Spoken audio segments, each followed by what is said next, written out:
Stéphane Rousson, je suis à la fois inventeur, aventurier, passionné de recherche scientifique et d'innovation. Je suis ici à Villefranche-sur-Mer où je développe une grande partie de mes projets et je vais vous présenter un petit peu mon travail. Le spationaute Jean-François Clairvoy m'a qualifié d'aérocéanote. C'est un terme que j'accepte avec grand plaisir pour le travail que j'ai pu faire à la fois dans la partie aérienne et la partie nautique. Une grosse partie de mon travail, c'est de démontrer ce que l'on peut faire en matière d'énergie renouvelable. Est-ce qu'on est capable, avec très peu de puissance, c'est-à-dire 150 watts, ce qu'on a comme puissance dans les jambes, la puissance d'un cycliste quand Monsieur Tout-le-Monde pédale, est-ce qu'on peut, avec ces 150 watts, déplacer un ballon, le faire voler ou déplacer un sous-marin et naviguer sous l'eau avec cette très faible puissance, c'est-à-dire la puissance d'une ampoule que vous avez à la maison. De 2003 à 2007, j'ai construit mon premier ballon avec pour objectif un petit peu particulier d'essayer de traverser la Manche avec un ballon à propulsion musculaire. Finalement, ça sera en 2008.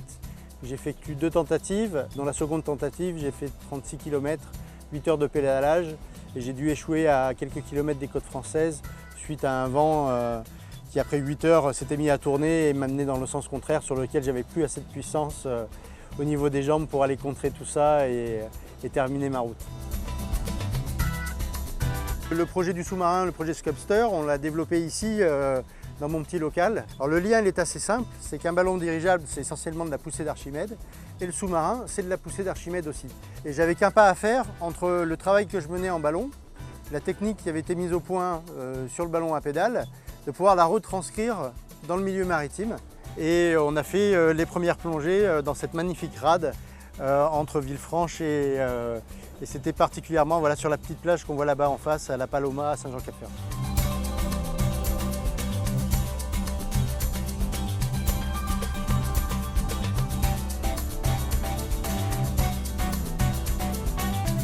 On a pu développer une petite machine extrêmement maniable et qui m'a permis de remporter avec l'équipe le prix de l'innovation dans le plus grand centre de recherche des États-Unis à Bethesda. Le voilier désert, mon objectif, c'est de démontrer qu'on va pouvoir naviguer en mer avec ce type de ballon. C'est un concept qui date du début du siècle dernier. Le premier succès de ce principe a été démontré par Didier Coste en 1992 où il a pu relier un ballon dirigeable avec un hydrofoil. Et Nicolas Hulot et Gérard Felzer ont pu réaliser la première ligne droite.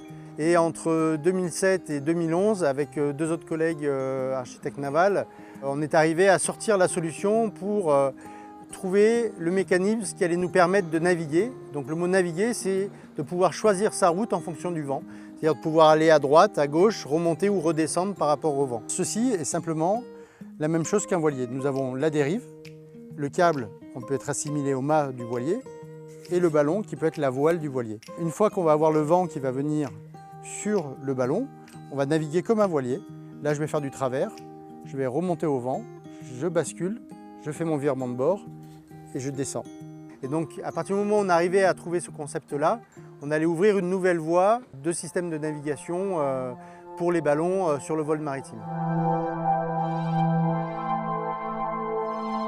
Quand on passe du rêve à la réalité, toute l'adrénaline se met à fond, le plaisir il est au maximum. Et quand je fais ce vol en mer avec le voilier désert et que je suis à bord du ballon, alors déjà c'est un premier plaisir, voilà, on gonfle le ballon, ça fonctionne, il ne s'est pas cassé.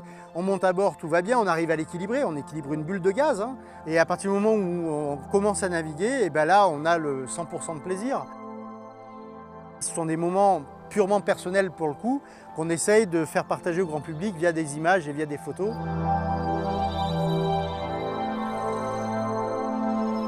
L'eau est composée de H2O.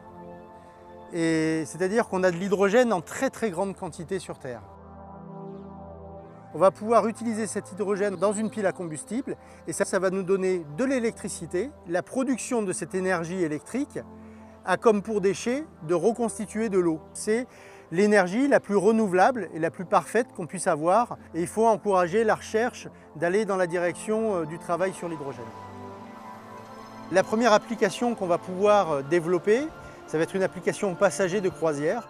Aujourd'hui, Zeppelin ou Goodyear refont voler des passagers avec des ballons de 19 places et on peut très bien imaginer donc utiliser ce système pour Zeppelin une fois qu'ils sont ici à l'aéroport de Nice embarquer des passagers, décoller avec leur moteur. Une fois qu'ils sont au-dessus de la mer, donc c'est-à-dire tout de suite, mettre le système en place dans l'eau, utiliser le vent pour naviguer jusqu'en Corse. À l'approche des côtes corses, on retire le système de l'eau, on le remonte à bord et on remet en marche les moteurs et on vient se poser sur l'aéroport de Calvi. L'avenir du projet, c'est de continuer l'aventure et lancer la première phase du programme de recherche, c'est-à-dire lancer la campagne d'essai qui va me permettre de traverser entre le continent et la Corse. J'espère pouvoir le réaliser d'ici fin 2015. Pour tous ceux qui désirent en savoir plus sur nos projets, vous pouvez nous suivre sur notre site www.rousson.org sur lequel vous retrouvez le projet Voilier désert avec le dossier technique, les dossiers de présentation. Vous pouvez aussi retrouver d'autres projets sur le site comme le sous-marin Sculpster ou le bateau l'aérocéanographe que je restaure ici même à Villefranche.